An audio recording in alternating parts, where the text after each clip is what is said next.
I could tell you a whimsical tale that's probably very inaccurate. The Sensible Sociopath. 2, 3, 1, go. Roma, the podcast is here! It really never gets old. Sorry about those jokes I said earlier about babies with both sets of genitals. What does that even mean? You know, I'm willing to risk my life for this podcast, Roma. Ugh, that sounds insane. And I'm also willing to risk your life for this podcast. There's a difference between like uncomfortable and creepy. Anyways, that's why I think pedophilia is just a sexuality like any other. It was kind of traumatizing. White people are bad and do bad things. Periods are not just for women. Take off their underwear and relax with their uncle. How fast can I eat your ass? I mean, you know, you look at me and you go, this is an international man. My whole life is a sham. And you can't get the white Oreos. That's racist. I think I counted like 25 racially charged jokes. White privilege allows me to turn off someone's headlights. I was just being agreeable. Roma, when was the last time you were agreeable? It's been days. Also, if you try to poop really hard, sometimes you'll come. You would think that we'd have our shit together. It's the enema for your face. Yeah, I was gonna say cleanings for women. I'm not a lady, Roma. Oh, this is so gay. Let's try to be inclusive, Roma. What does that even mean? Real mature, Roma. Welcome to The Sensible Sociopath. This should be episode 70. Because we're talking about the future. Yep. Wow. Yes. And in the future, we're going to have a guest, and his name is going to be Brandon. Hi, Brandon. Yeah, and here I am. And we'll also, which I like that you brought the jacket in. You're the first person to really dress up for the show. I was afraid because I'm wearing a blazer and you are, and he was going to feel underdressed, but So you got him a jacket? I totally got him a Yeah, jacket. Oh totally, yeah, yeah. I have to dress for the occasion best I can. Yeah. And so Brandon's really kind of our first non-friend guest, which is a pretty big deal, I think, for any podcast. Because I think most of the time podcasts bring in the people that they know and have interesting stories and things. And Brandon, you actually, we got Met somehow you on Instagram. on Instagram. Okay. Yep. He was one of our first. I don't even know how we hooked up. I don't know how that happened, but you were one of the first people that we kind of like mutually friended each other. Mm-hmm. Yeah. And are you pretty active on social media? How do you? Since everything has been going down, with COVID, I've been more active on social media. It's given me an opportunity to focus a little bit more on it to help share a little bit more about my life, because apparently people are interested in it. Well, it's been a very interesting life from what I've seen on your Instagram. So you said that you're a motivational speaker? Yeah. So what do you talk about? I kind of talk about just my life and what the motivation was to keep pushing when I was told I was supposed to be dead. I had been pronounced dead twice and came back to life and was told that any day was going to be my last day to live. And it was every day that I woke up, I just did everything I could to keep pushing through. And so that's kind of what I talk about and what my motivation behind that was and how it can relate to other people. So, okay. So just to give that some perspective, why don't we start from, I guess you were a normal child at some point and a normal person and weren't dying. Yeah, I think I was always normal. I just had some health conditions. Okay. So at the age of 3, I was diagnosed as juvenile type 1 diabetic. Which I also am. So pretty cool club. Yeah. Yeah. What? Like, there's only 1,000,002 of us, something like that? Yeah. Why would they do research? Like, not that Yeah. terribly many. Around what age or like how many years ago? Were you diagnosed? 9 years old. So Age like 20 years. Yeah, so you're like Ish. me. You barely know life without it, right? Absolutely. Yeah. Yeah. I really don't remember. Yeah, so I didn't know any life differently, and Mhm. that's how I grew up. That's what it was. It was great. I had RNA and insulin, tested my blood with these huge finger pricker things. Yeah. I would have to wear Band-Aids because they never stopped bleeding. It's like a piece of rebar going through your finger. Yeah, it was wonderful. Yeah. And so, and life was great. I grew up on a chicken farm, and I Low couldn't carb. complain. That's nice. Low carb, Mhm. the freshest eggs you can get. Mhm. It was a lot of fun, and the interesting thing is I had the most normal life, well-controlled diabetes. Mhm. Like my doctor told me, don't even come in unless you need something. Yeah. Don't take insulin. It's Like you're good. It'll to make you go. fat. Your carb. Seriously, your carb counting is under control. You know what you're doing, and then all of a sudden I had a kidney stone, and I waited too long to go to the hospital. Okay. Because apparently when you have that pain, you're supposed to get it checked out. And how old would you say you were at this? So that was in 2015. Oh, okay. So Yeah, fairly recently. it was recently. And so Okay. everything was good until then in my life. Like I Mhm. would say diabetes related and just me trying to figure out life and all Mhm. that kind of stuff. And then I started having this pain in my back and I was like, it's something. It'll go away. Yeah. And I think also like just as a diabetic, you have a higher pain tolerance. You're used to being uncomfortable and going to the doctor and I think you even you get better at treating yourself because you know so much about everything. And I think a lot of diabetics tend to go into fields like podcasting where you have to know everything. Well, yeah. Well, like, why not? Yeah, exactly. If you already know it. You know, at the end of the world, when they're like, okay, we need a doctor, we need someone who can, you know, I don't know, dig holes, and then we also need the podcaster. Come on, guys, let's go. We need someone to keep the conversation going. Yeah, exactly. It's gonna be a lot of holes dug because that doctor's terrible. Hey, doctor shopping is a real thing. It's a real thing. For sure. So I just kind of put up with the pain, and after about a week, I tried to sleep. I was like, Monday, this was the weekend. Monday, I'm gonna go to the doctor because this is not going away. It was getting worse and worse. Yeah. And I kind of just like flew out of bed that night, and I was shaking so bad. It felt like a low blood sugar, but I didn't feel it like mentally. Okay. And my blood sugar was good. And I was like, what is wrong with me? Yeah. Pale as it goes, sweating, all the symptoms of a low blood sugar, Mhm. wasn't having one. Heart rate. The heart rate, Yeah. like, it was just like everything you can think of was just going on. And I was like, but mentally I'm fine and my blood sugar is fine. Like, what is wrong with me? I don't know. Plus I'm trying to roll around on the ground because I'm in so much pain. Okay. So I ended up going to the hospital at 3 a.m. Mhm. And that was the first time I went to the hospital since I was diagnosed as a Okay. diabetic at the age of 3. And they took me back. They did CT scans and found out that I had 2 kidney stones the size of my thumbnail in my left kidney, and one had been moving around and got stuck in the ureter. Yeah. So for that week, all of my urine was gathering in that kidney and turned septic, Okay. which was why I was shaking and white because I was in sepsis shock. Yeah. Septic shock. Yeah. And so they wanted to take me to emergency surgery. And I was like, okay. And they're like, well, usually the urologist does it, but we have the general surgeon on staff. And they informed me of what would happen during the procedure. And they, with a camera and a laser and a net and wires, they go up your pee hole through your bladder, up your ureter, into your kidney. And I was Ouch. like, well, who specializes in this, right? Yeah. Because that doesn't sound very much fun. Yeah. And they said the urologist. And I was like, well, am I going to die until a urologist comes here? And they said, no, but we'll call one for you in the morning. Yeah. So I waited there in the hospital. The urologist came. They said, we'll get rid of the kidney stones. No problem. They got rid of them. But the issue is it caused nothing but problems. They're like, all right, we're here. Here's the bad news, though. Pee hole's out. We got to go up the butthole. All right. It ends up worse than that. But yeah, okay. So that was the first surgery. What ended up happening, they removed them, and it took longer than usual. And You're the worst motivational speaker ever, by the way. This is the worst. I am not inspired.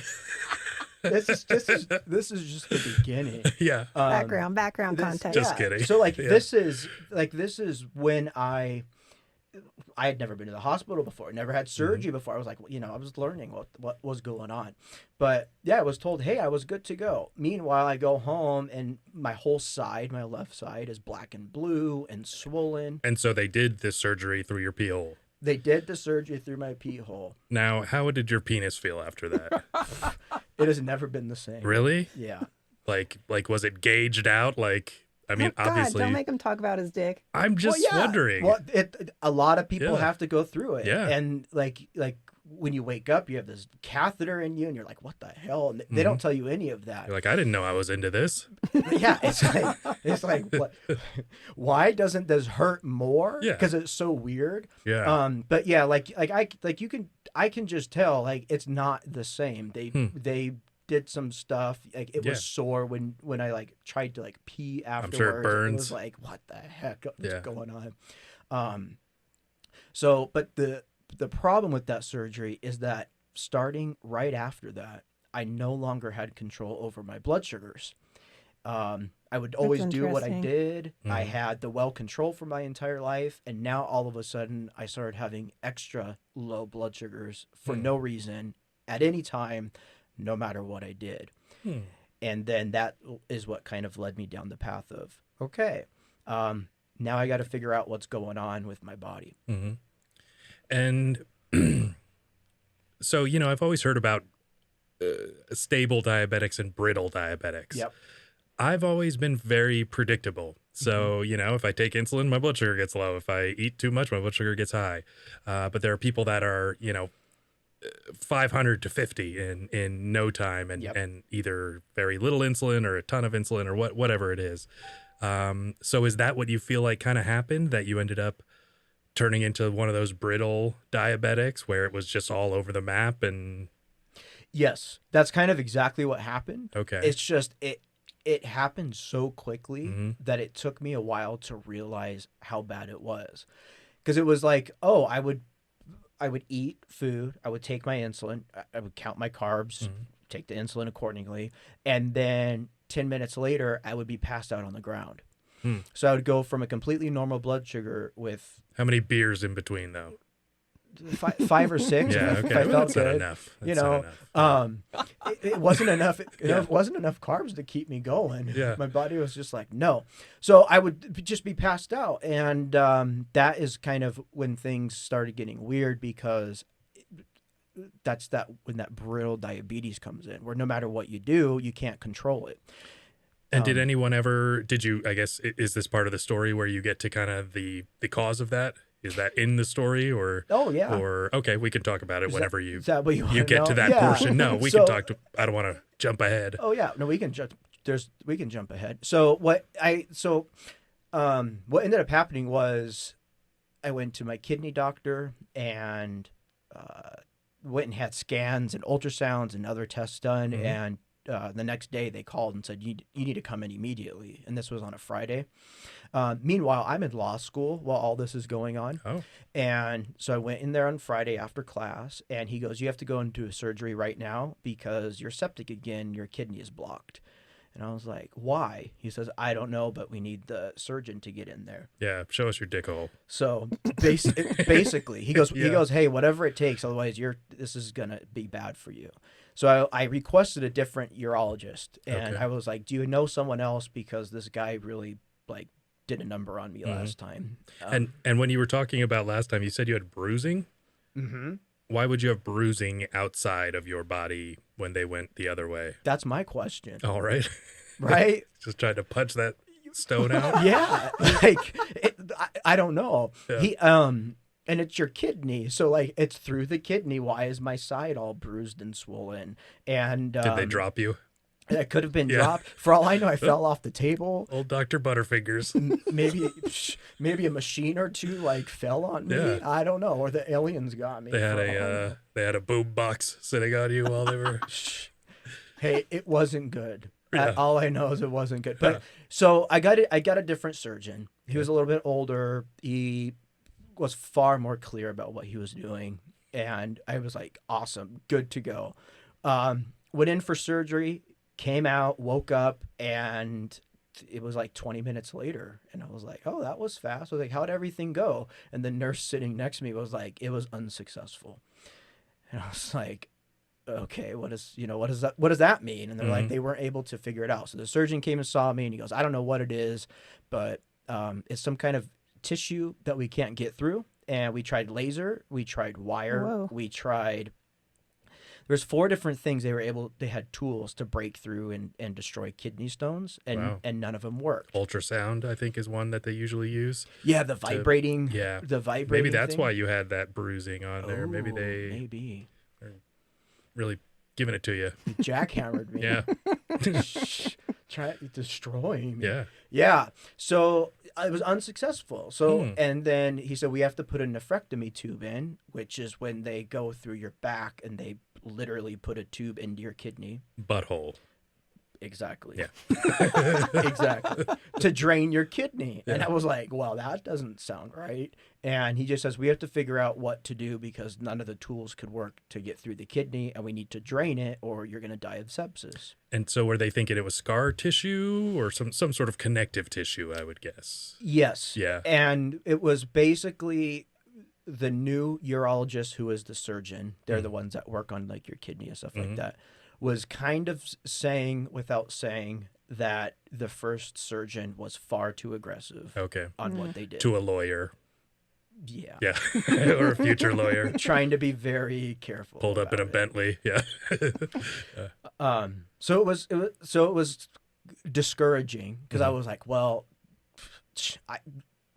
here I have internships. I have law school. Now I have a bag hanging off of me that my urine is draining into that's continuously bloody. Yeah. And so the next step was to try to break through all of that kidney stone. That kidney tissue, so that my kidney could drain.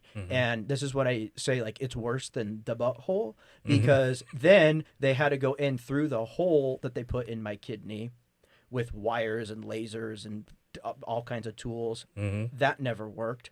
And so every time they went in, they would have to put in a bigger hole. Okay. And so I ended up with like a literal PVC pipe Oh my God. jetting out of my back with a literal hose that would go down to the other side of to my hip. So, so like a hose coming out of me into God. this bag. So it started out as this little connective thing, and it got bigger and bigger and bigger to like the actual size of a hose, like a backyard hose that you'd hose off with, hanging out of my back. That is horrifying. That is, yeah. That's pretty cool. So, yeah, here I was walking around with all that Yeah. stuff. And Now, did you ever do anything funny with it? well, I would. So Drain it into someone's lemonade? the Lean over? at that, I wish I would have had more fun with that. At that time, I was just so dedicated to what I was doing because I was a high school teacher before. I grew up on the chicken ranch. I was supposed to do farming. Like that was my purpose in life. At the age of 20, we had to sell everything. So I had to like find a new purpose in life. Teaching wasn't for me. And when I got into law school, I was like, this is my new calling in life. And so I was really dedicated to that. And I was like, this isn't going to stop me. It's like, no, like stop. Like, kidney, stop doing that. Like, what am I doing wrong for this stinking kidney? So they went in after that 2 more times. So they went in through my kidney, the kidney hole. That didn't work. Then they went up my pee hole again. That didn't work. Then they went up through both holes to try to break it up. That didn't work. Feels Wow. good. Yeah. Yeah. And then so when all that didn't work, they just said, okay, we're going to leave the bag in you for 5 to 6 months.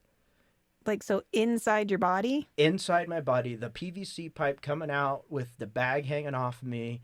And the issue with that for me was I would have to flush that hose out with saline solution with a syringe. Like it was hanging out of my back, and like it was difficult to do. Yeah. I was worried about infection, being about a diabetic, and I was supposed to go to Washington D.C. to go intern at the U.S. Capitol and go write legislation. I'm sure that's not competitive.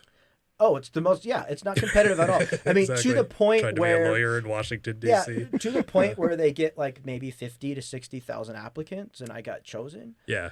And so I was like, no, I'm not going to DC with this thing on me. And Brandon, so, the problem's you're not grateful. We'll No. fix all of your. I wasn't. I wouldn't settle. I was not ready to settle. Yeah, yet. yeah. So the surgeon said, well, look, I see where you're coming from. I don't want you to miss out on the experience. Let me see what I can do. He called me the next day and said, okay, I spoke to colleagues, and you're basically an anomaly because we've never seen a case like you. He said, what we need to do is go in and we need to cut out the part of your kidney that's scarred and cut out the ureter, reattach everything, and in 2 to 3 months, once you're healed, you can then go to DC. And this was in like December 16th. And 2015 or 20, or has it been a year of all of this? This was 2015. Okay. So this was 6 months after my first surgery. Okay. And so the whole thing was I need to put DC on hold for like the next summer. And I was like, no, I'm leaving I'm leaving the January 2nd. That's when my flight is. I'm leaving. I have everything set up. I'm leaving on that day. It needs to happen before then, and I need to be able to leave. And he was like, that's pushing it. That's too crazy. It's impossible. Yeah, I've got a lot of vacations to get to. Yeah. Plus, it's Christmas. Golf. We can't get the machine. Yeah, and I get it. You know, he has a family. Probably wants to spend time with them. But hey, I'm important too. Exactly. How many times has he touched your penis? More than most people. Exactly. Right? You're welcome, sir. I mean, doctor. Yeah. So the scheduler told me it wasn't possible. And I called every single day, twice a day. I'm sure she loved you. Yeah. And she would answer the phone. Hi, Brandon. Be like, did you get it scheduled? And she's like, nope. I go, well, can we go to another hospital? Can we do this? Can we do that? She finally called me about 3 days later after me kept calling. And she goes, all right, do not ask me how this happened, but we have the machine because they needed to go in with that. It's called a Da Vinci, like robotic machine where they would, the surgeon sits behind a screen with these arms, and it goes in and it takes care of everything. I've seen that before online. That's crazy. It is crazy. I think they can even do it remotely, can't they? Like maybe not that particular one, but I think that's how they do surgeries of like people in countries that these doctors are not in, through streaming internet. I guess. Through cameras and stuff. It's crazy, and how it sews and all that kind of stuff. So. That was the biggest issue, was scheduling that machine because it's so expensive. It's always being used. And so there was an opening. And so I went in and I had the surgery. They took out the part of the kidney and sewed everything back together. Knowing that I was leaving on the 2nd, they put dissolvable stitches in and glued me back together. Perfect. And I got out of the hospital, and the next day I was on my flight to DC. So... That's amazing. You know someone died for you to get that spot, right? That very well could be. Those spots don't open up. That very well could be. So whoever that was, tip of the hat. So why did they use the Da Vinci machine, the aerial screw, I believe they call it?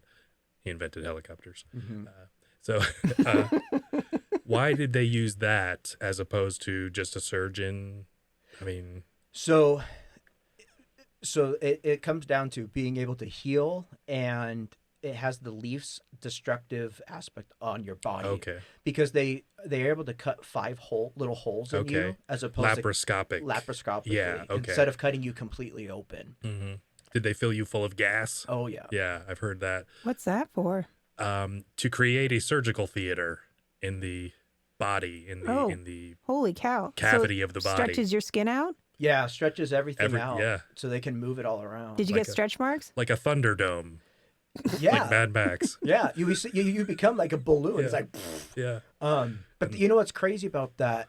When I woke up from that surgery, I had the worst back and neck pain in my life. And I asked the surgeon, I go, why does my neck and back hurt so bad? He goes, we dropped you. Because we had to use the gas. And he explained that. But I don't have any stretch marks from it, but it definitely changed. It kind of changes your innards around a little bit. I don't think they settle the same. Interesting. That is crazy. Yeah. So you go to Washington, D.C. Go to Washington, D.C. Sorry. No, it's you're taking good. a little while. Having the low blood sugars continually.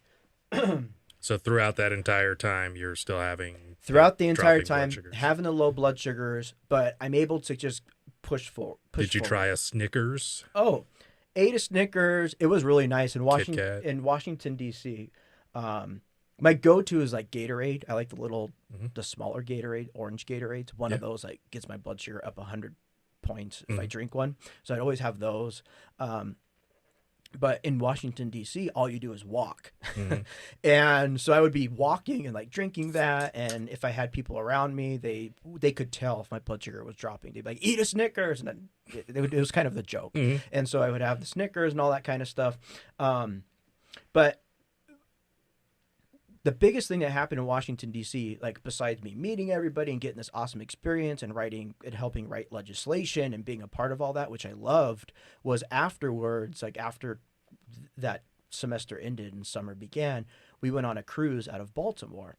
And it was super cheap. It was like $600 for 9 days. And I was like, can't beat it. Why not? Like, we're done with school. Summertime here. I'm sure there's a urologist on this boat. Yeah, no problem. Well, I was good to go. My my kidney Yeah. was working, supposedly. Exactly. I flew back during... We're going to Haiti. How bad could the medical care be? Yeah, it can't be that bad. Yeah. So went and had fun on the last day heading back. This is when things really got crazy. On the last day headed back, they had massage deals because you're 2 days on the sea. There's not tons to do. So I was like, okay, I'll go have a massage. Why not? What else is there to do? Well, Don't mind the back hole. Be careful of the back hole, please. It's still healing. Yeah. Happy ending? No, thanks. I've been No. had some troubles. So here's the problem. I wasn't awake to even have a happy ending because I technically died on that table. So I laid down for a massage and never woke up. Oh my God. And you're on the ship. On the ship in the middle of the ocean. You probably scared the fuck out of that masseuse. Yeah, jeez. Yeah. Did you send him a card or a fruit basket? All the cash I had, I gave to her.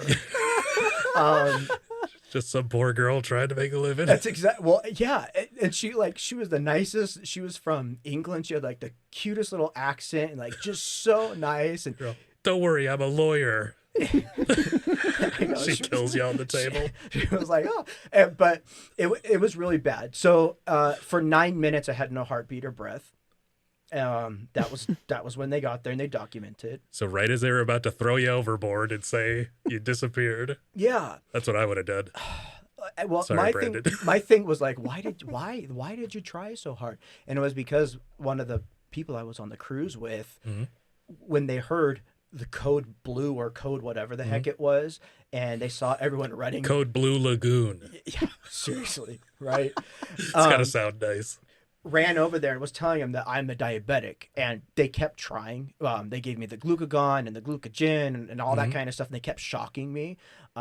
Which, by the way, don't ever have to get shocked by the EKG thing or whatever it's called. AED. AED. Automated external defibrillator, I think. The defibrillator hurts like a frickin' bitch when you wake up from that when they've done it 2 times. Yikes. Yeah. Let me tell you.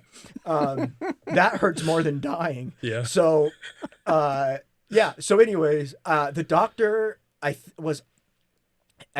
assume he was Jamaican.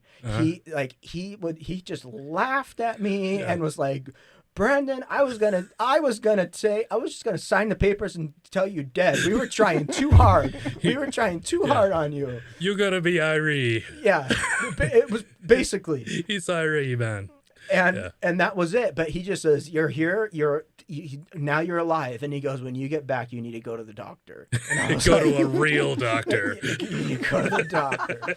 So I went back to after I was cognizant because just imagine it being like a really bad low blood sugar. It takes a while to have your brain start working. Yeah, again. I've had seizures before where you just kind of you're out like a light, and that's kind of why I don't fear death, is because as far as I know, you're gone. Like it's out. But then you wake up and you're just confused and don't remember anything, and they always ask you the questions, like who's the president, what year. You're like, I don't know anything, Yeah. And then you're just not right for a while. Your whole body hurts from the seizures and your neck and headache, and it's a little rough. It's hard to describe for people. I kind of try to explain it like, okay, so your body's connected, your brain and your body's connected to a battery. The battery dies, it has to recharge, and your brain has to start turning back on very slowly, and you have to kind of go through that. And that's kind of how I explain it. So as my brain is turning back on and telling my body to work correctly and stuff like that, I was like, well, I need to go talk to the masseuse because I can only imagine. Yeah. And Now I'm really sore. I gotta get these yeah, chest electrocutions massaged out. and are there essential oils to help me? Exactly, Good yeah. Lord. Yeah. So I went in, and then beforehand I told them I was a diabetic, and I had the diabetic bracelet on and all that kind of stuff. Did you leave a Yelp review for her? I didn't Worst even think about massage ever. First I die. it. They wouldn't even comp me. Yeah, Let me exactly. just say, come on now, come on. They're just shaking the jar as you're being wheeled out in a gurney. It's ridiculous. No, so I went there and I felt terrible because they shut it down. They shut the whole massage thing down. I was like, well, these poor You people. ruined it. Yeah. And I walked in even though it said it was closed. They were having a meeting and she was crying and I was like, oh my gosh. So I went in there and I like apologized to everybody. I was like, this has nothing to do with anything you did. This is all me. Like gave her as much money as I could. I was like, I don't know how to I just ruined your life. You're like, I'm an intern, and you slipped her $3. Sorry.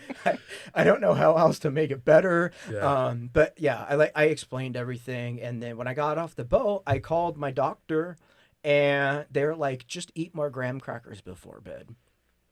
Absolutely. Yep. Thanks, Doc. Yeah, they sent you the bill. Isn't that the solvent? Just to have a graham cracker? Switch to cinnamon or no? Balance the blood pressure, Yeah, blood sugar a little Doesn't better. matter. Add, maybe add some peanut butter. Oh. Yeah, that because that will really help. That'll keep you from dying on a massage table. That will keep you. So they were completely unconcerned. Meanwhile, that is kind of what lit the fire. Like, I need to figure out what's going on for me. Well, I would say that's reasonable. Yeah. So Yeah. when I ended up in another really awesome summer internship. Now, wait, let me stop you there. Yeah. Now, you went to Jamaica, or the doctor was Jamaican. You're somewhere in the Caribbean? I was in the Caribbean. The doctor Okay. was Jamaican. I was on the way back from the Caribbean. Now, are you aware of voodoo and hoodoo lore about zombies? No. Because I would have been concerned that you would have perhaps set off some of the people from that area that have beliefs in the superstitious, kind of like Louisiana. You know, they have the witch doctors that'll Yeah. cast spells on you and Raise the undead. exactly. So I mean, I'm just saying, you could have had a whole nother set of problems if people thought you had come back from the dead. You know. I don't know. I Yeah. don't know what they thought, but I Yeah. can only imagine. Yeah. Anyways, sorry. So another internship. No, or I got another. you. Well, the reason why I bring that up is because it was another thing. I was like, okay, now I found out about this internship midway through my last internship, and it counts as classes because you're doing legal work and you're figuring different things out, and it's Yeah. really awesome. It was international law, all kinds of stuff. Mhm. And at the Department of State, I was offered another legal internship Mhm. with an area that is very specialized, and it works internationally with people who are American citizens that had crimes committed against them, or who are working for the government who committed crimes in other states, because that's the Department of State's Mhm. area of specialty. Sure. So I had to do Is it like clandestine sort of thing? I mean, you don't have to tell us all about it, but yeah, that's what it seems like. what I can tell you is you never know what call is going to come through or what you're going to end up researching. So it was really cool. So like people stuck in embassies and stuff, like hiding out because of things that happen, and That went so if they committed a crime, depending on the type of crime, it would come to our department or it would Okay. go to another department. But we ended up dealing with a lot of like rape, domestic violence, Americans walking the streets and then would get beat up, and it finds out that it was because of the color of their skin or because of their accent, and that's when the department would get involved, because our State Department works with countries departments, whatever, Yeah. whatever it is, to try to make sure that everyone can get along. And get home, because if you're in some other country and something horrific happens, or where you do something horrific, that's a negotiation. Exactly. And especially if you want to like press charges and all Mm-hmm. that kind of stuff. So we were able to get involved. A lot of it we ended up involved in a lot of like the child. That's what I was going to cases. ask. So where do those occur at? Is it in like Thailand and Southeast Asia? Everywhere. Really? Yep. So like sex tourism. Sex tourism, employees of the government's children being taken. Oh, Wow. Yeah, people traveling. It is to an extent that it really makes you think twice about humanity. so these people are. So I guess where do these crimes occur at? Are they planned? Are they randomized? Like, you know what I'm saying? Like Yeah. does somebody come up with this plan, or is it like somebody gets snatched out of a 7-Eleven or some, Both. really? Yeah, Okay. and it also happens with employees that either it happens with their kids or they have done something, Mhm. and so it's a lot of really sensitive materials that you end up dealing with. And I didn't know that going into it, but I found out a lot about all that stuff internationally. Like, I'm sure you saw the news about all the child, what's it called, that happened in Georgia. Yeah. Yep. Yeah. Yeah. 39 or something like that. Yeah. Something kids. Actually, I heard it was a multi-state operation, but I guess the most were pulled out of, some trailer home over there. But like 9 people arrested and pretty interesting. So I mean, there's- it's great. Yeah, there's Go a lot US of things Marshals. involved. Like, right? Yeah. And sometimes our department would be involved, Yeah. because it just depends. If they're from out of the country, then we have to work with their country and stuff like that. So it was a very eye-opening and a great experience. And is that where Interpol where do they fit into that, I guess? So that's like international policing, right? Is that Yeah. part of it or not really? It depends on what country one is involved. Okay. Yeah. So with the United States, we're pretty. There's so many departments within departments that we work with, like Interpol and stuff like that. But what's the word I'm trying to say? You deal with agents, and then you deal with investigators, and you deal with all different kinds of stuff. But the Department of State has its own policing system. Okay. And they're kind of the people in charge. And then you have agents, and then you have like the legal team, and then you have the people who are there, that like the therapy type of people involved. Sure. And they're all with the Department of State, Gotcha. which is pretty crazy. And that goes for all of the crimes. Whether you're speeding, you get arrested in Mexico for no reason, you know what I mean? And then I don't something believe that's happens ever to you. happened. No. All on the up and up. Yeah, we're doing great there. Yeah. But yeah, so like it was an awesome thing and super opening and stuff like that. But I was having the low blood sugars there, and I was given a presentation, and I started having an episode without me even knowing. And the whole issue is that I don't even know. You're like, typically the child rapist will look pretty nervous, and you're all like sweating and shaking, I have low blood sugar. Yeah, well, that's basically what happened. But the issue is I can't, because I'm sure you can oftentimes feel when your blood sugar is coming on. Absolutely. Yeah. So I lost that feeling. Okay. So I wouldn't, if I tested my blood 2 minutes later, I could be low, and my blood sugar would be great, but I wouldn't know. And that was the problem. And so here I am in front of directors giving this presentation about this project that I've been putting together for them, that deals with international law and X, Y, and Z. And I'm about passing out, and they had to I told them where my juice was just in case. And it was one of those situations where we have to find out what is going on. And because I was in the department that helps other people, their first question to me was like, how can we help you? And that really helped me a lot to feel confident about knowing that something was wrong with me, and that I had to Yeah. and I had to realize it. Like, it was something that I no longer could just write off. Like, I could just push through it, no problem. Drink more juice, eat more Snickers, you know Graham what I mean? crackers. Don't forget the graham Making crackers. sure I'm eating those graham crackers before bed. Goddamn graham cracker. It wasn't helping. Yeah. And so we talked about it. One of the days I passed out on the metro coming home, and I was woken up on the last stop, and the guy was like, "This is the last stop. You need to get off." Yeah, you're in Baltimore. Get out. I had been on that sucker for over 5 hours. Oh Wow. my God. Yeah, I was like, "How was I not robbed? How, like, you know, why am I alive?" So You been to the zoo? I went Pretty to decent zoo, yeah. Be- Except you got to walk uphill all that way. It's a long way. Yeah. It is cool when you're walking around there, though, and you hear the lions roar and stuff like that, and the tigers. It's pretty cool. I like Arlington. We were actually just talking last week about the Exorcist steps right at Georgetown there. Oh, yeah. Yeah. Took And those then a I couple times. Went for a crab sandwich right around the corner there. Yeah, that's a neat little area. Yeah, I like it. It's a lot of fun. Yeah. So yeah, I was experiencing all that while having the low blood sugars, right? And every low On the blood Exorcist sugar. stairs. Oh, that was one of the crazy things. So I said we had to go there during the day. 'Cause they're like, these are the Exorcists. I was like, no. They're like, yeah, they really is. So anyways, we went there and we went up and we walked down, and then I found like a barbecue place up there, and I was like, ooh, let's have barbecue.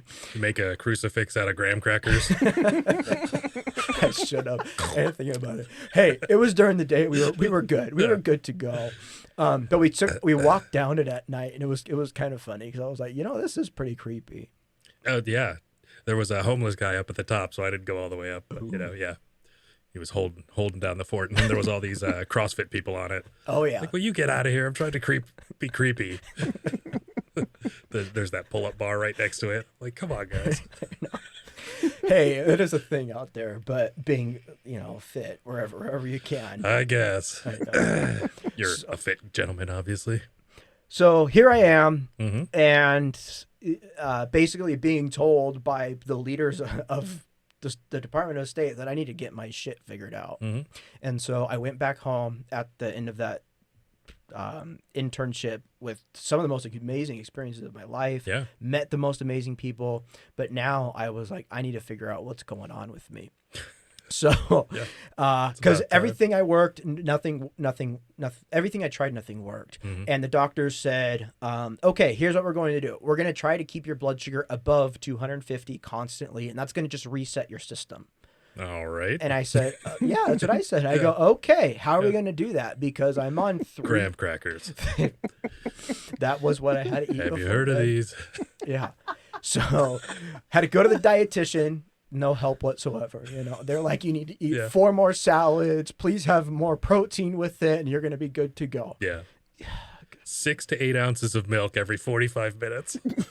Oh, Jesus. Yeah. What about at night? No, we mean every 45 minutes. Yeah. And you got to be testing those bloods, and I need to have it all in writing every day. Look, there is a point where it's too much, and I get why a lot of diabetics are frustrated with like having to be diabetic. Sure. Because when you're at the doctor often, it's a full-time job just to keep track of things. Well, and this is when was this? Was this mid 2016? When was your internships over? So my internships were over, summer of 2016. Okay, so really the continuous glucose monitors were not big back then. They just started. Yeah. Yeah. Which was not super reliable because you'd have to like calibrate them and do all the, so it wasn't really worth, I guess, it at that point. It wasn't doing, and when I finally got on one, Mm-hmm. they're delayed. Just like testing your blood, it's not the actual blood sugar because you're testing your capillaries. It's delayed as opposed to testing blood like from a vein. And when you're having brittle diabetes and hypoglycemia unawareness, that doesn't help. Sure.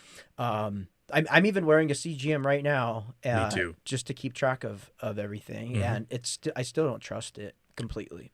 Dexcom G6 sponsor. Got it right here on my watch. Cool. All right. Okay. Yeah. And that's to see, because I have a little bit of hypoglycemia unawareness right now. We're trying to just see like if there's any trends or anything with it.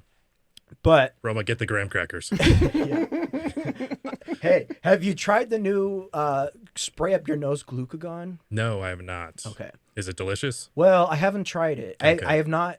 Luckily, I haven't done it. Yeah. But before, when I was having so much hypoglycemia, I would give myself like 3 or 4 glucagon injections, and my blood sugar still wouldn't come up. I've woken up with a glucagon needle stuck in my arm that I gave myself. And so what glucagon is it's a hormone that's produced by your liver, Yep. I believe, that then tells your liver to release all the sugar that it has stored up, glycogen, Yes. into turn it into glucose through gluconeogenesis. To raise your blood sugar. Correct. So that your body has the energy to Yes. keep going. So And as a diabetic, you kind of lack that because it's constantly taking it from you. And it can't really be refilled back up. well, and our insulin can crash our blood sugar faster than our body can, because that's why we get all shaky and crazy is because our body's trying to kick us into that fight or flight. Okay, here's a question for you. Yeah. Did you ever try Starbucks coffee? I have. All right. It's going really well.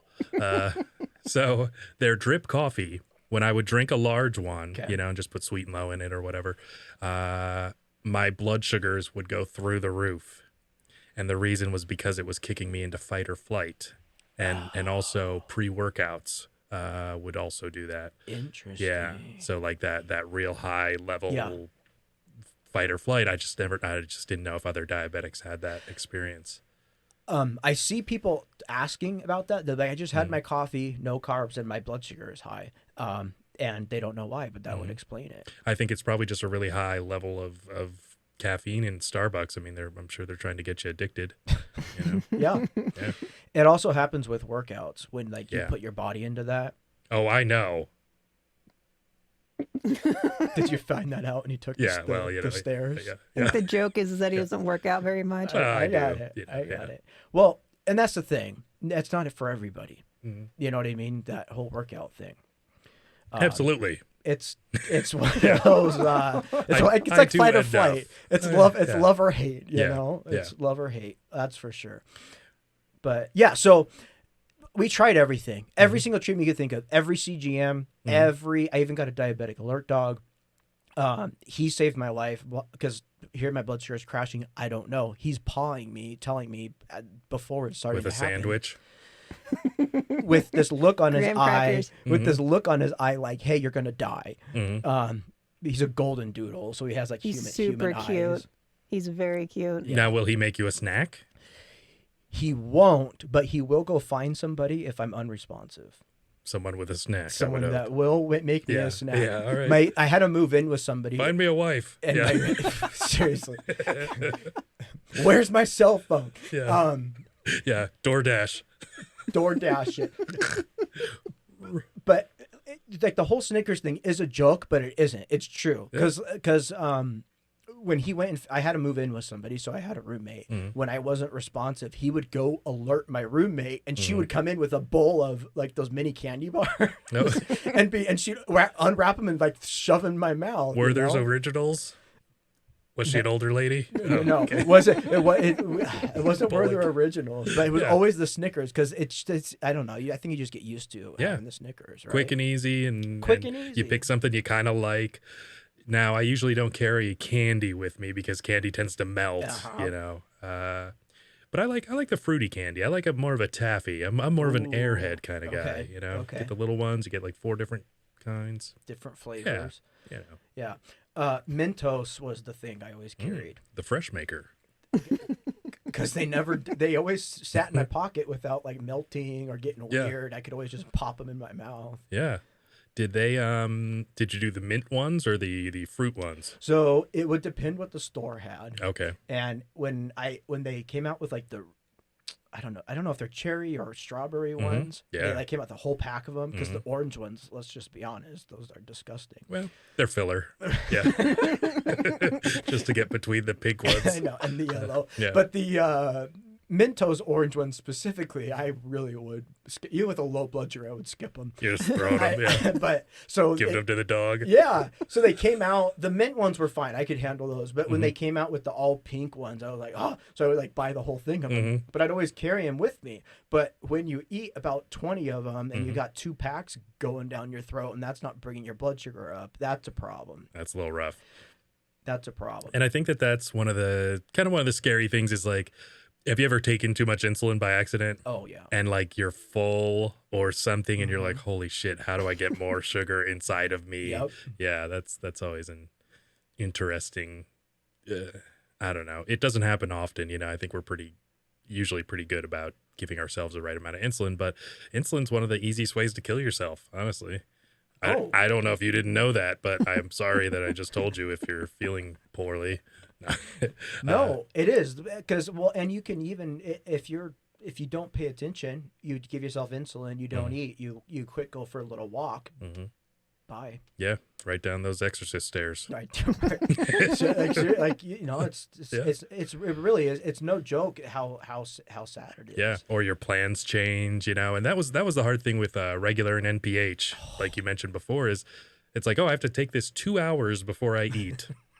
And I have to eat enough. Yeah, and you have no idea what's going to happen. And thankfully, I've always taken the short acting stuff since being an adult, and so that's been really nice.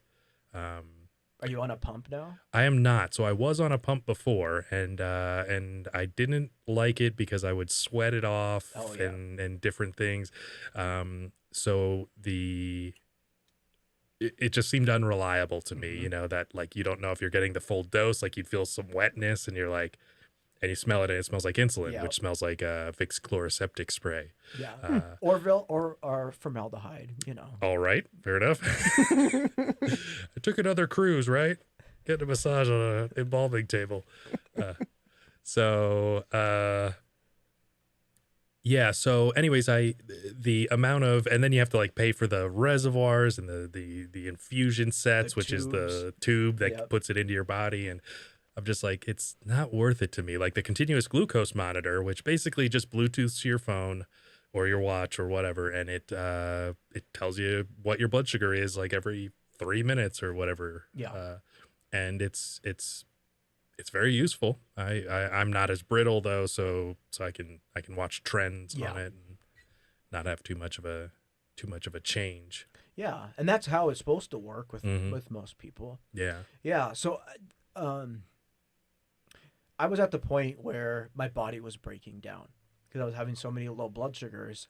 So every low blood sugar, you're killing brain synapses because your body doesn't have enough to continue them, and when they stop working, they don't come back. Also, every time your blood sugar goes too low, your brain shuts down and has to restart, and your body's not made for that. So I made a doctor's appointment with every doctor I could find because keeping my blood sugar above 250 wasn't happening, even though I was taking. I can show you. I can try it. Roma, I could try Go it. get the graham Yeah, crackers. exactly. Roma, we're going big. S'mores. Ooh. Yeah. So like that's the thing. So I could eat s'mores. It would bring my blood sugar up, but a few minutes later I would be so low.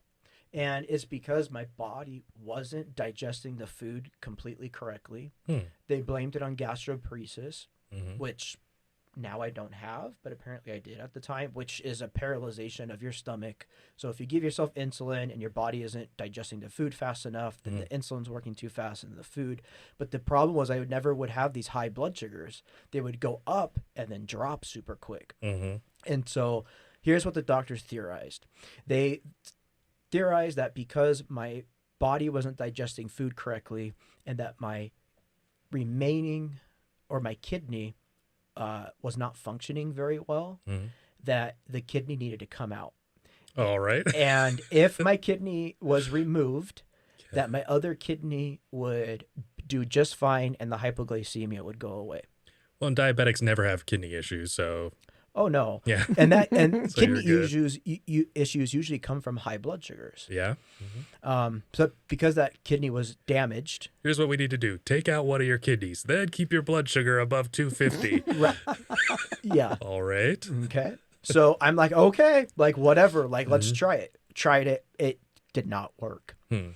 So then the theory became that my remaining kidney couldn't process the insulin correctly and it was still doing what it was doing. And Wait, did they take your kidney out? oh yeah, Oh, took my okay. kidney All right. out. All right. Yep, that thing got removed because Okay. it quote wasn't working. And I believe them because when we would do scans and stuff, it was extremely enlarged. Mhm. It Had this big hole in it. had all these holes. It was weird too because it didn't look like a regular kidney because they had cut it so many times. Mhm. It looked more like a crustacean. Oh, all right. Yeah. Oh no. And I was just like, that does not look right. And they're like, yeah, we don't like it either, Mhm. but that's what's causing all your problems. Mhm. So if we take it out, you're good to go. Took it out. Was probably in a worse position than I had ever been. And so after seeing more doctors, finally found one, a good endocrinologist. And so where are we in a timeline here? So are In the we- timeline of my crazy journey, I am in. So I had the kidney removed in December 2016, Okay. and so now we're in beginning of 2017, Okay. trying to figure out seriously what to do, Mhm. because I was working at a law firm and it was becoming such a problem where I would just be found laying on my desk. Yikes. And it was a 30-minute drive into downtown Phoenix, and I live on the outskirts of Phoenix. Mhm. And that was becoming a problem because when I would wake up in the morning and my blood sugar is 22, I had to wait for that to recover before I could drive. Mhm. And that was happening every morning. And so it kind of became a thing where I needed to stop working Yeah. and I needed to work on my body. You're like, I just Full-time. wish there was a reason everyone had to work from home. Thanks a lot, Brandon. So it's a problem. Well, Mhm. COVID would have solved that problem at the time. But, That's you what know, I'm saying, yeah. I mean, come You on. wished COVID on us I mean, it was like too late. So with your witch doctor, Fred. so many crazy people have come into my life. Yeah. A few months later, after I had 25 doctor's appointments, my blood sugar never remained above 250. So I wrote that doctor off because I was like, enough with you. Mhm. Found a new one, and they were like, well, let's just try testing your blood every 30 minutes and not rely on the CGM. I was like, okay, but the problem is I wake up in the morning and I'm low. Mhm. So in the middle of the night, okay, well, why don't you just sip on Gatorade constantly throughout the day? Yeah, we'll give you a little baba Yeah. Just while keep you're it going. sleeping. Yeah. Just keep it going. Yeah. And I'm like, well, why don't you just put an IV in me? And Mhm. no one had diagnosed me as brittle diabetic. Mhm. It was always like, oh, you're just hypoglycemic.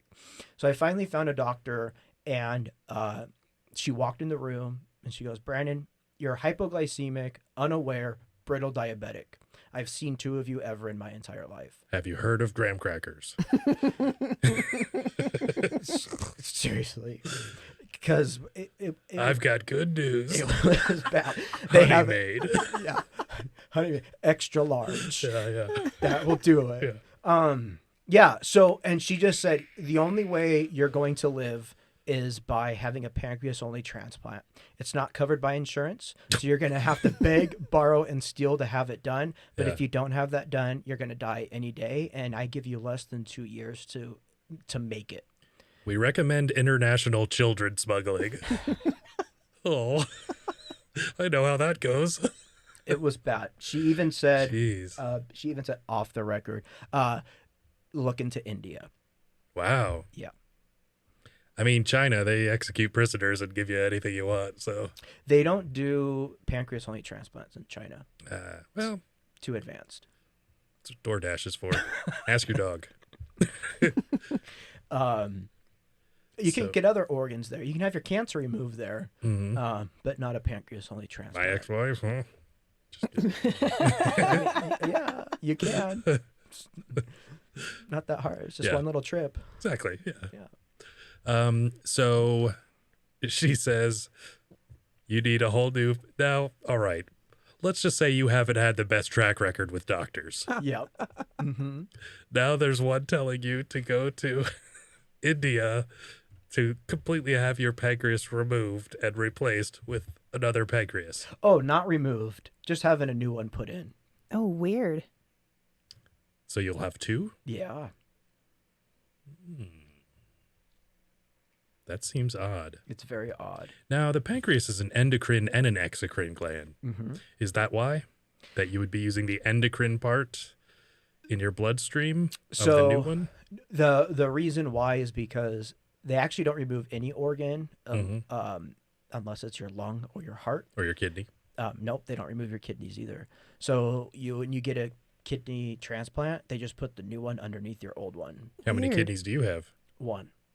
Well, it's like someone removed your kidney. Someone removed my kidney. But not for a transplant. Not for a transplant. Okay. So the reason behind that, just like they don't remove the pancreas, is Mm-hmm. because it causes too much stress on the body. Okay. And it because it's too much going on, it's almost an absolute guaranteed rejection. So what they do is they just attach. They don't unattach anything. They just attach the new organ below the new ones. And the bloodstream is through the arteries in your leg, and they attach the kidney to the bladder, like directly to it, or the pancreas. They attach it to the small intestines. Interesting. So, yeah, I found that out when I went to the transplant hospital. So you have two pancreas? I have two pancreas. Looks like a pancreas. Pancreas. It's a Piggybacked pancreas. piggyback pancreas. Are they stacked on top of each other then? So the pancreas is kind of behind the stomach in your back, and my new pancreas is underneath my kidney on my right side, attached to my small intestine, so closer to my bladder. And they went up through the pee hole. Luckily, no. Just drag a kidney up there or a pancreas up there? Luckily, no. That I got to get cut open for that one. Really? Okay. Yeah. So it wasn't covered by insurance because under the Affordable Care Act, which let me just say, the Affordable Care Act was amazing for anyone that had a pre-existing condition. That allowed me to get insurance. It allowed me to go to college. It allowed me to have a life because before that, I became a teacher because I could get health insurance, and that was going to be my job for my life. But when the Affordable Care Act passed, I had choices. I could get insurance because I wasn't automatically disqualified because of my pre-existing condition of diabetes. However, the Affordable Care Act is written with exceptions. And one of the exceptions is that within the organ transplantation is that the pancreas only transplant is an exception that doesn't have to be covered. It's an optional coverage. And no insurance company is going to cover an optional coverage. Yeah, of course.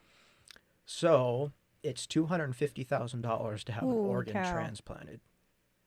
In America? In America. $25,000 in India. Yeah. What did you do? So I asked... I didn't know what to do. At the time, it was like, well, what the fuck? I've always taken care of myself. Here I am at this point where I don't have $250,000. No. I don't personally know anyone that can. I can't get a loan. I don't have I'm currently unemployed. Have student loans. I don't own any major property. If I sell my car, I can maybe get $5,000 for it. What do I do? And my roommate was like, "Oh, let's put you on GoFundMe." And I was like, "No, I don't want people to know like what's going on with my life." Very few people knew I was a diabetic. When I had my Diabetic Alert Dog, it was very obvious because it says Diabetic Alert Dog on the inside. But other than that, you wouldn't know. So here I am. I'm in a position where it's like, oh, how do I raise $250,000? And here I am against this time. One hand job at a time. Hey, let me tell you, nothing was off the table at that time, right? That'll be $5, pal. Come on, I got a lot of these to do. 55. So, my parents recommended, my mom specifically, she's like, you need to just tell people what's going on, and that you need money. You need to tell people, everyone on the internet. You need to tell everyone. All right. But I was against it. Yeah. I never had social media when I Mhm. was a teacher. In college, I had Facebook because that was the thing. Mhm. And then when I became a high school teacher, all the students stalked me, so I like deleted all of that because Mhm. so I didn't have social media. I had no connections with people. It's just family I would see every once in a while. You know, it wasn't like we texted and all that kind of stuff. So my mom finally convinced me. She says, "What do you have to lose by writing a letter and sending it to people that you know, just so they know what's going on with you? Because they think that you're an attorney, they think that you're making money, they don't know that you're going through all this kind of stuff." You're a lazy bum that just sits around blaming his diabetes for everything. Yeah, Yeah. yeah. Like don't be a victim of your circumstance. Yeah. And so, anyways, I did. I wrote a letter, very nice, legally formatted, explained everything. Yeah. What I was going through, like everything that I went through, the logic behind a transplant, what a transplant would do, and then like how much it would be if I was here in the United States, how much it would be if I would go to India, other options, and I sent it out to family, and no one said anything. Oh, I was like, okay. I got a call from a grandparent who basically gave me the middle finger, Oh. and that's kind of what I expected. Because who's gonna give just money to somebody who's saying, "Hey, I need this surgery that you've never heard of in your entire life, and insurance doesn't cover it." You know, it doesn't sound right. Yeah. There's something wrong with it. But a few days later, I received a anonymous cashier's check for $20,000. wow. And that allowed me to go to the transplant hospital, Mayo Clinic in Arizona, and kind of start the process of getting approved for a transplant. Because you have to go through this approval process where they take x-rays, you have to go on that machine where they inject you, where your heart beats really fast. Okay. And they make sure you have a good heart health, and they look at your arteries to make sure everything can attach, and that costs money. Just in case, so they can harvest your organs in the middle of the surgery if things go If things awry. don't go, it can be you can double do it. It's all about this. At the end of the day, it's what it's about. So two hospitals denied me to even be seen because I didn't have the cash up front. Now, with the cashier's check, did you just put it on your fridge or throw it on the end table, or what do you do with a $20,000 cashier's check? Well, I called the hospital, Mayo Clinic, and I dealt really closely with the financial coordinator because she was the one that was in charge of it. She goes, "Look, you got the shit end of the stick. You're in the situation where if you needed a kidney and a pancreas, it would be covered. If you needed a kidney only, it would be covered. If you needed a liver, it'd be covered. If you needed a cornea, it would be covered. But because it's within one of the exceptions, the insurances don't cover it. A couple of them throughout the country do, few and far between. And I couldn't find it at one at the time. Medicare doesn't cover it. Medicaid doesn't cover it. And so she's like, "Here's how much it costs, and here's what you have to do."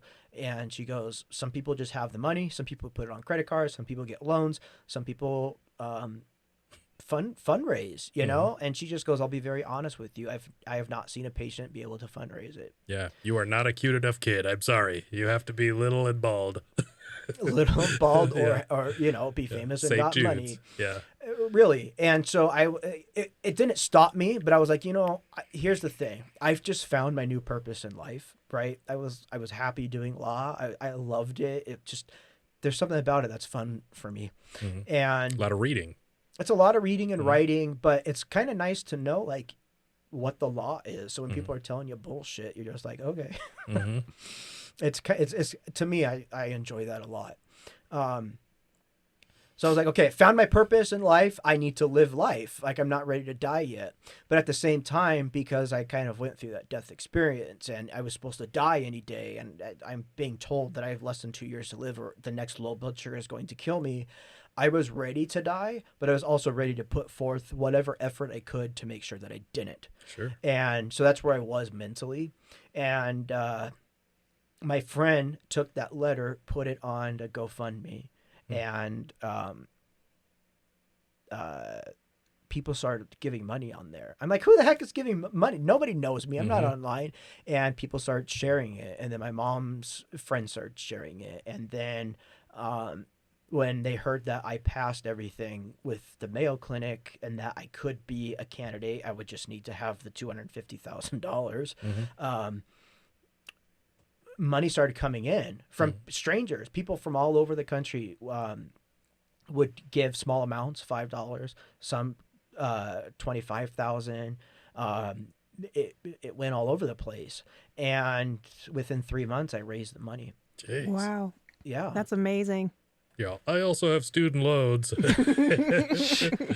Pretty, I know. please. Yeah. Well, and like my theory behind it was like, okay, I'm gonna be made well with this transplant if it goes right, and then I'll get my legal job back. I'll be great. No problem. I can pay for everything. I'll have everything going for me. It'll be awesome. Oh, and hopefully pay it forward that other people were good to you and you could be good to other people, and Exactly. Yeah. And that was the thought. Carries on. That was the thought process behind it. So I got listed. So that was the time period there was from beginning of 2017 through the end of 2018. It was like that whole year of figuring this whole process out, raising good money, just like dealing with all the people. The funny thing is with transplant, the worst people, your biggest enemy are, I believe they call them coordinators. And you have to meet with them about everything. And they basically are there to tell you that you're not going to make it and that you're not going to do something. And if you put up an argument or you defend yourself at all, you're then seen as their arch enemy, and they will try to stop you from having anything done whatsoever. Oh, that's nice. So I learned that the hard way. So I was constantly roadblocked throughout the whole process. But I had a lot of good doctors there who were looking out for me and basically fought for me. So they take your case and they go before a committee, a transplant committee, and there's doctors and the nurses and the coordinators and everyone who's in there, and they get to present the case as to why you would be a good candidate and why you'd be a bad candidate. But here's what it all comes down to. It all comes down to if you can pay the bill and if it will be a success. Because if they don't have a good success rate as a hospital, they get less funding, the insurances pay them less, and no one's going to go to them. None of the surgeons want a poor record. Exactly. They all want successful cases. They all want successful cases. So what worked in my favor was that I was young and that I had always taken care of myself. And so I got the call and they're like, you're approved. But we're putting you on the non-active list because you need to be treated for tuberculosis. And I was like, tuberculosis? They said, yeah, you have latent tuberculosis. Probably when you were a teacher, you got exposed to it. They said most people, if they get tested for latent tuberculosis, they will have it. Were you a teacher in a gulag in Inner Russia? city. Okay, Inner city. Yeah. Similar. Enough for people not to, get to be around it in other countries and stuff like that. And during that, so it's a 3-month treatment. You got to take all these medications because what they do is they kill your immune system and then the tuberculosis will show up.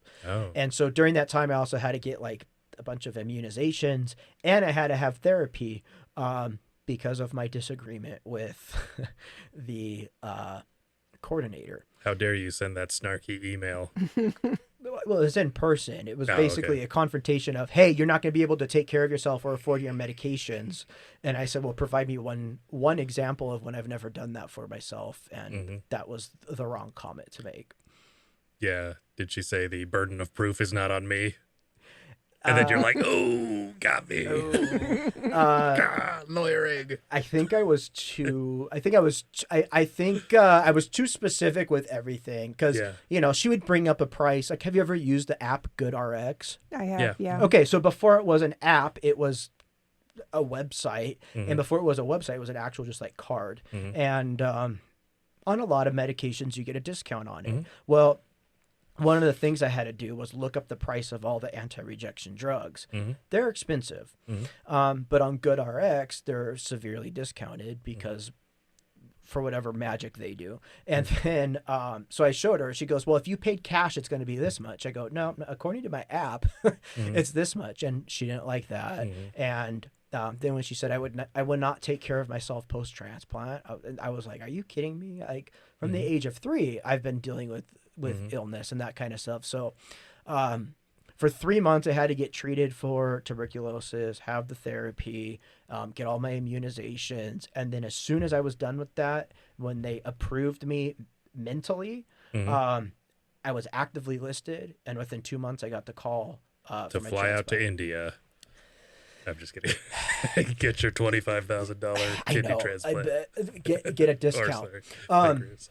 That was the thing. I said if I did not have the transplant by the first of the year of 2019, that I would go to India and have it, because I was talking to doctors out there in hospitals and surgeons to figure out how it works, because it's not part of the black market because it comes from a cadaver, and the black market is selling of live organs. And there's a lot of train accidents over there. There's a lot of train. A lot of people hit by trains. Pancreas is fine.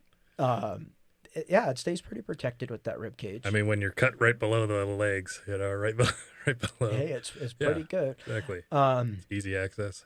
Yeah, so they specialize in a lot of things. So that was the deal, and Mayo Clinic knew that. And so with India, would you have the surgery and recover and all that stuff there? Is that kind of the way it goes? Yep. Okay. So it'd be a minimum 3-month stay. Wow. Do they have air conditioning? That would be the first question I would ask before anything about pancreases. So they have very modern hospitals. Do they? Built. Okay. Yeah.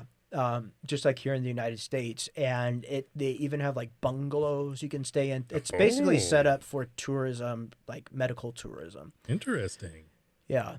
So I could probably get a good facelift while I was there. Yeah, prostate exam, whatever. Yeah, whatever you're into.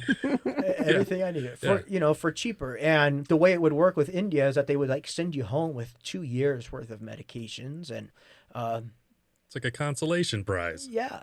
Because they know in the American health system, it's like impossible to get. Also in the United States, if you've had an organ, if you're an American citizen, you went and got an organ in another country, they're not going to give you the medication. You don't get a green card? You don't get the card for that. Yeah. So I'd have to go to Mexico. Like, there were things with it, but I'm like, I could find ways around it. But right now, my life was more important than worrying. So a doctor here would not prescribe you the medication. Wow. That is unbelievable. So even when they take an x-ray or a CT and see you have 2 pancreases, they're still like, Correct. They could treat me for other things, but they wouldn't be able to give me the medication for that, because technically like organ rejection? Illegal. Like for organ rejection. Yeah. Okay.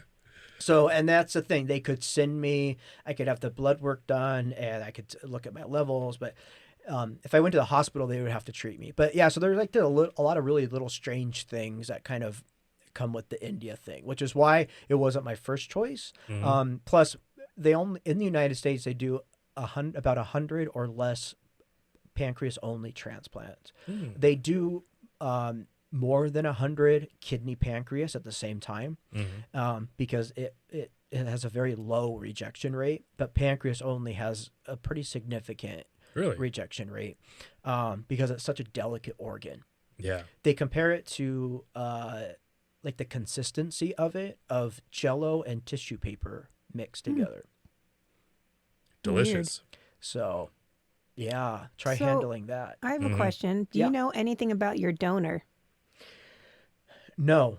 I can, if I want to. I can write a letter to a third-party organization or inquire with a third-party organization, and they would let me know if the other family, or if the other side, the family that donated it, was also inquiring about who received the organs, and then they would put us in touch. And then does it have to be a male pancreas? No, it can come from any gender, any race. It just has to be an exact blood and an exact HLA, which is another factor within blood match. So every month I would do a blood sample, and they would keep it. And then if there was a donor, they would take that sample and go put the blood and watch it under a microscope to see how it reacts to each other. Interesting. Yeah. How do you feel about having another human's body part inside you? Roma? permanently. Yeah. Oh, okay. Permanently. Okay. Well, if we love each other. Uh, it's something I haven't really thought about, like whether sorry. it's no, these are questions that I get asked that I've never even thought of because I'm still processing like that whole year and a half of everything that I went through. Because some of the stuff I don't remember that I'm told that like this happened to you. I was like, huh? Or like, do you remember doing this? And I'm like, what? So I'm at this point in my life where like those are questions that I need to consider at one point, and I will contact that third party organization and see if the other family members did. That's something in the future. I don't think it's been just over a year and a half. I don't know if I'm ready for that. And in terms of having another body's organ and another person's body part in me, an organ, I don't feel like I'm not against it. I'm not for it. Like in a way, like, oh, you need to have one in order to feel whole. But it's what's keeping me alive, and so it kind of just it just makes me feel appreciative. Yeah. Because I don't feel it in me, but I know it's working. Because I'm not passed out on the floor. Mentally, I feel great. Like I want to go conquer the world. And I didn't have that for a very long time. And so it brought back this like fire within me and for life. So that's kind of how I feel with the organ being in me. Now, did you gain any tendencies or food preferences or any of that when you after you got the transplant? Like some people be like, I hated peanut butter, and then after I got a whatever, yeah, I love peanut butter. So this could be for one or two reasons. So I will say before I never had allergies, like never. When people would be like, "Oh, my allergies are so bad," I'd be like, "What the heck? What are you talking about? Like, you're crazy." Or if they're like around cats, they like you start itching and you get red and all that kind of stuff. Turn into a werewolf. Yeah. Yeah, it's like you get really weird about it. Yeah. And you notice it. I notice that now. And I will say like I kind of have allergies now, which could be for one of two reasons. One, I don't have an immune system because I take medication to suppress it. So Yeah. it could be that, or it could be that whoever's organ I had was allergic and my body has also reacted to that, or it could be a combination of both. I never thought the medications before, but actually it kind of makes sense. It's like, some medications make you taste different, or I wonder if that might be the case with those people that suddenly love taco meat. Yeah, for no reason. Yeah, exactly. Right. These kids love taco meat. Some people will say like, hey, before I used to hate like going on hikes. Now all I want to do is go on hikes. Okay. And then they find out that their donor was like an avid hiker or something like that. And I was going to ask you about that because I've read stories about people who had transplants, and usually it seems like a more major organ, like a heart, and they have like different personality types, or they'll have dreams or almost like premonitions about, or memories of possibly their donor. Yeah, I've heard that too. And I've talked to people personally who talk about like how they have dreams and how they like to do things now where like before it was never something. And I'm sure it comes from the entire experience. What the donor went through, what the individual who received the organ went through. Like there's a lot of emotions involved in that, and whatever your beliefs are, like there's a lot involved. It's not just an organ. You're dealing with like wiring, you're dealing with cells, you're dealing with all kinds of things. So I can only imagine what people have gone through. I haven't experienced anything crazy like that. Could be because it's a pancreas versus like a heart or lungs. But who knows? I recall Jessica Alba had her eye transplanted in the movie The Eye. Oh, yeah. In the movie. She saw some weird shit, let me tell you. Yeah. So we're coming up on an hour and a half. Do you guys want to cover anything? Yes. But I think I forgot what it was. Let's see. I did have another question for you. Oh, okay. Have you ever seen the movie The Island? Yes. So The Island is where there are these people living and just in like this kind of dystopian sort of world, I believe. And there's something called the lottery. And when they win the lottery, they get to go to the island. And the island is this great place that everybody loves and they all want to go there. Well, it turns out that they are all clones of rich people. And when they go to the island, the lottery picks them because their person they were cloned from, the rich person, needs an organ. So they Oh. take the clone and they butcher them and then give them the organ. Yep. Your thoughts? Agree? Disagree? What do you think? So, like, it's a great idea. Yeah. Right? I think the problem, as the movie shows, that is that the people, which they're sold, the rich people buy into the idea that the people are not, Human. what is it? Capable. Like, they don't have thought. Yeah, right? cognizant, Feelings, all that kind of conscious stuff. Consciousness. Yeah, it's like the Matrix where they're just bodies. Yeah. Yeah. But it turns out that they actually are. Yeah. And that's where the problem would lie. If they could 3D print one, that would be awesome. If Like a hammer to kill them? Is that what you're 3D printing? yeah, but if it was in that same scenario, no. Like if there was the same person as me, my life is not more valuable than theirs. Was it Descartes? Descartes? I don't know. He was a philosopher, but he was saying that animals don't have, they can't feel pain. Oh. He was just saying that they act like they feel pain. Yeah, That was his I philosophy. definitely don't believe that. I was just saying that that's the same thing with, Yeah, maybe that could be. Yeah. yeah. Yeah. Didn't they stop a guy from eating bacon in there because his cholesterol was getting too high? Like they limited everything you Of did. the clone? Yeah. You can't have a fat clone? Like, What's wrong with that? like for breakfast, they could have bacon. It was one Yeah. of his favorite things. They're like, you can't have bacon. Your cholesterol's too high. Body shaming the clone. Yeah. That's funny. God, it sucked to be that guy. Yeah. About to get killed. Can't even have some bacon. Shh. It's terrible. Yeah. So, how is the after effects of all this? Okay. So post-transplant, I know it's a crazy story. It's a long story. It's something you don't hear about very often, but tell me if you've ever heard of somebody who was a type 1 diabetic from the age of 3, turned from being well controlled to turning into a brittle diabetic because of a kidney issue, dying once or twice or 5 times, not dying, being told they're going to die, have to raise $250,000 and had a pancreas only transplant. It's very few and far between. The reason and what I'm doing now, post-transplant, especially like with COVID happening, was I was able to focus on kind of telling my story more and sharing it, because if you Google pancreas only transplant patients, you can't find anybody. There's very few people out there. There's no one to really go off of. If you go on Facebook, there's lots of like diabetic groups. There's lots of kidney issue groups. There's a lot of groups, but for pancreas only transplant, there's not. And so I think that I owe a duty to all the people who invested in me, and the person who gave their life up and donated their organ to me, to give back. And the way that I'm able to do it now is by bringing awareness and by telling the story of what I've been through, so that people know that, you know, they're not the only ones struggling.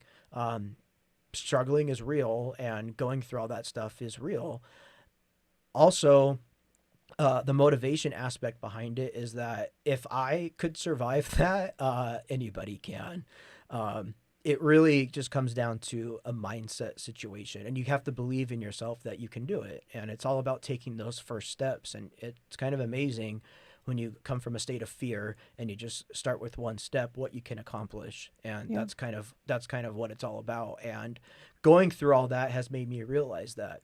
I live with a compromised immune system, to the point where if I get a cold, I have it severely for at least 2 months, and I have to get checked every few days if I have pneumonia.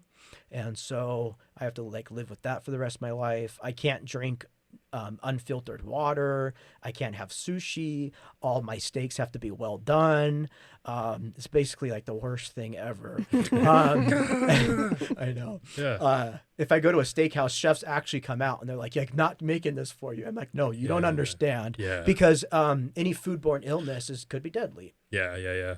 Like it's a I know serious you thing. think I'm a douchebag lawyer, which I'm not arguing, but But this is for a health I reason. need, yeah, exactly. But I also, I'm not saying it has to be gluten free, okay? oh, do you also have ketchup? It's the other thing I'll be needing Yeah. because of my medical condition. Exactly. But so like there's those things. And then I'm not a diabetic anymore. Oh. That's the thing. I'm not Okay. insulin dependent. I no longer have to take insulin. Yeah. And this transplanted pancreas controls my blood sugar. Interesting. Wow. But so here's the fear is that if my pancreas that I currently have rejects or stops working, I'm back to being a hypoglycemic brittle diabetic. I'm right back in that spot. And so my motivation with life is to live every moment as it can be my last, because I've been to that point too many times. Yeah. And if I were to pass right now, I would say I have no regrets. We'd throw you overboard. Yeah. Just leave me outside. I'm good Yeah. I'm good to go. Yeah, I've lived my life. We'll move you out of the sun.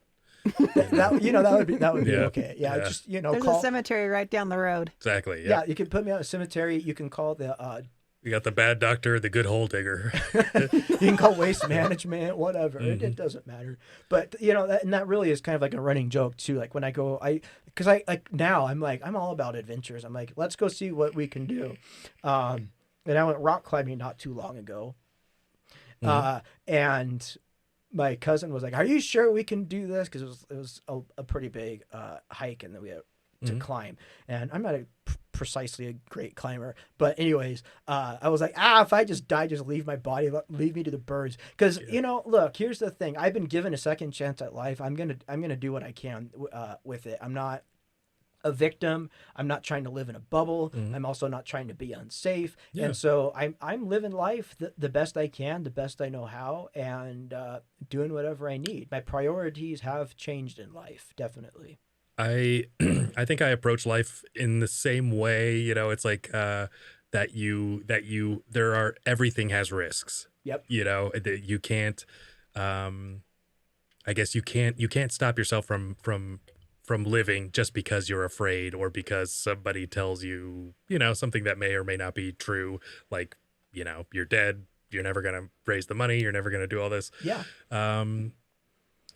And I think that that's a really great way to look at the world right now, especially because of things like COVID.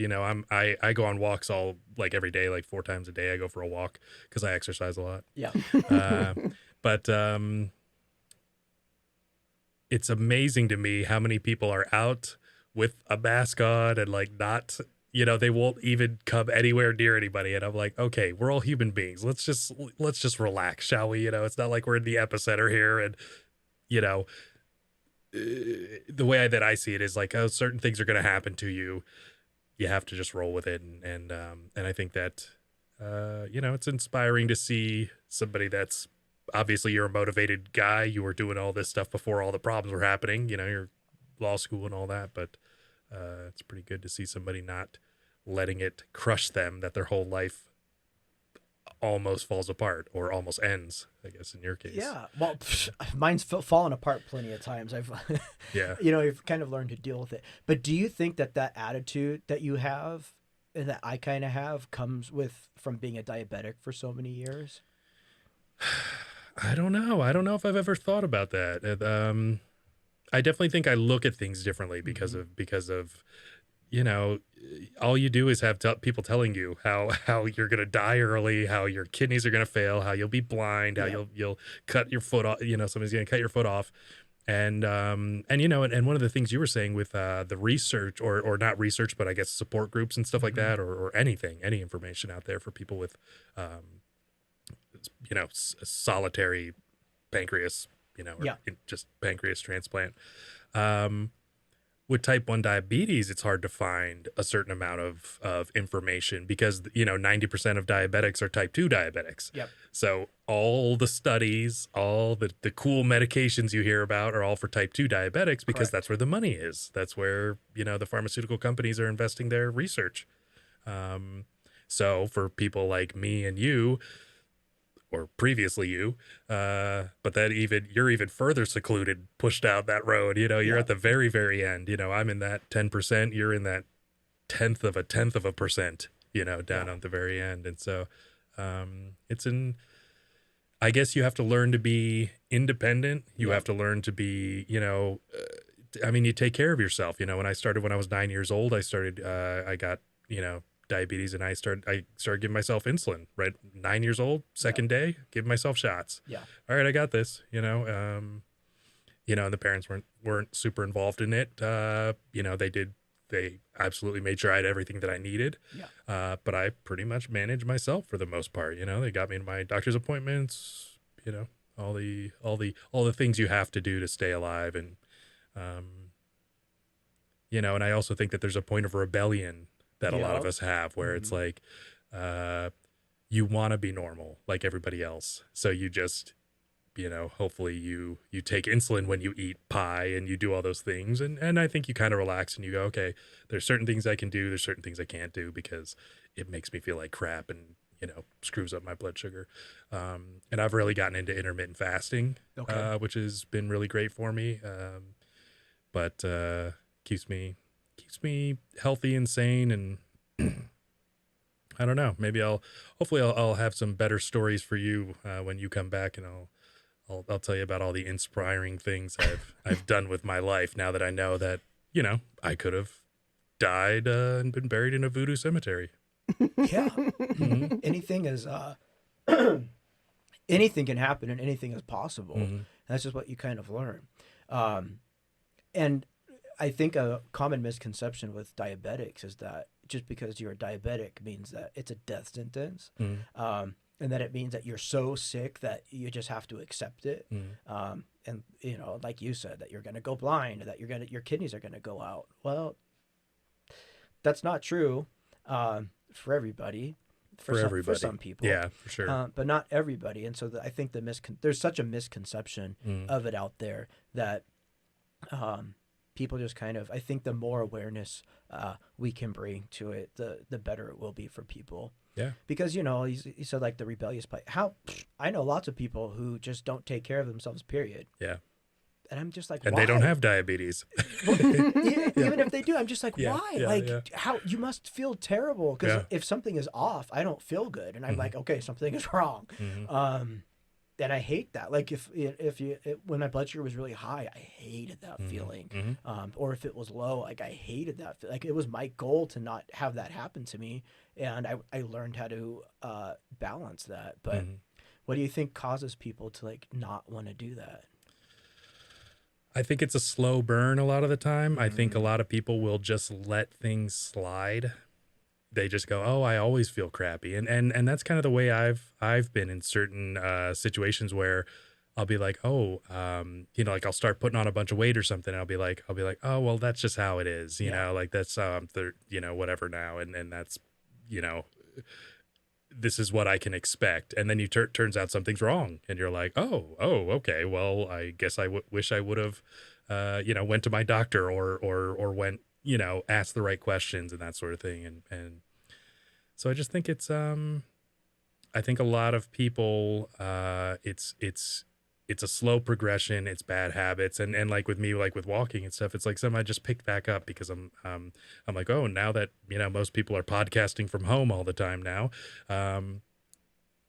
just getting out and moving, just Yeah. getting out and doing something, and I don't know, I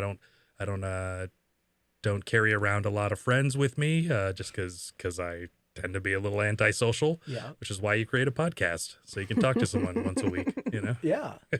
But yeah, that's a tough nut to crack if you're going to be a motivational, coach, speaker, inspiring people, because those are the people that are their life isn't terrible, but their life isn't great, Mhm. And I think I kind of live right in that middle of the road, and I think a lot of us do.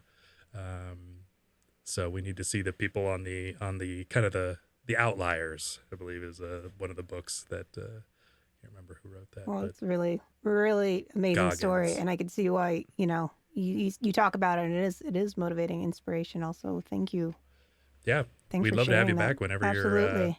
whatever you're coming around this area, I know we're gonna get some crab sandwiches after this.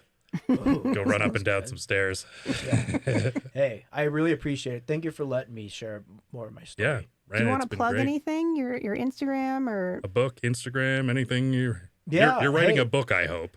Oh, the book is done. Yeah. Oh, I didn't know that. Okay. It was supposed to come out in June. Okay. But I wasn't able to go and speak. Gotcha. And so it got pushed, I believe, until March or next summer, just depending. Mm-hmm. Right now, it's because nothing is coming from China.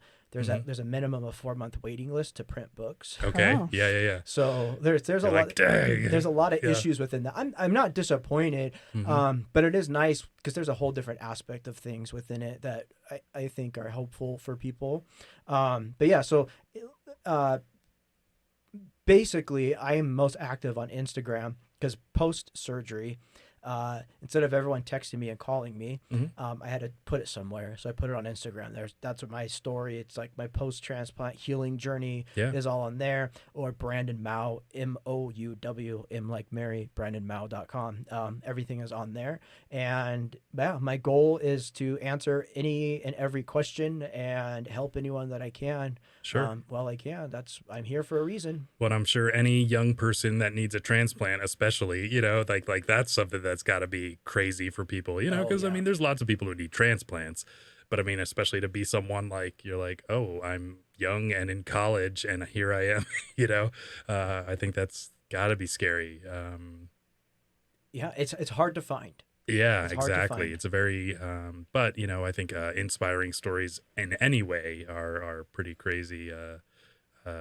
Good for us to read, even if it's not something we particularly have happening to us. I mean, of course, I would love it because I'm a diabetic and all these, and always need something. I've read Bear Grylls and a bunch of other inspiring books, and it's got nothing to do with me. I've never climbed Everest, but hey, this guy's legit. It's Well, so and because you read it, then you got the experience. You're good to go. yeah, exactly. I can go. Yep.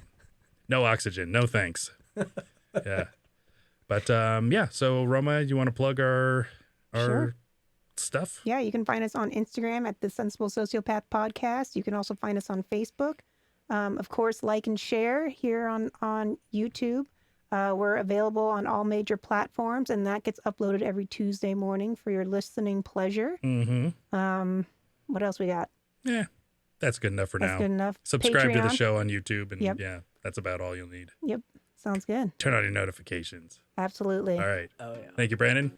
Roma, always a pleasure. Of course. Have a good one. Bye, everybody. Bye.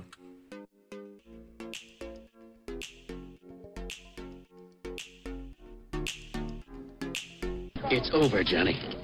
Yeah, I read a survey once that like 98% of people die. What?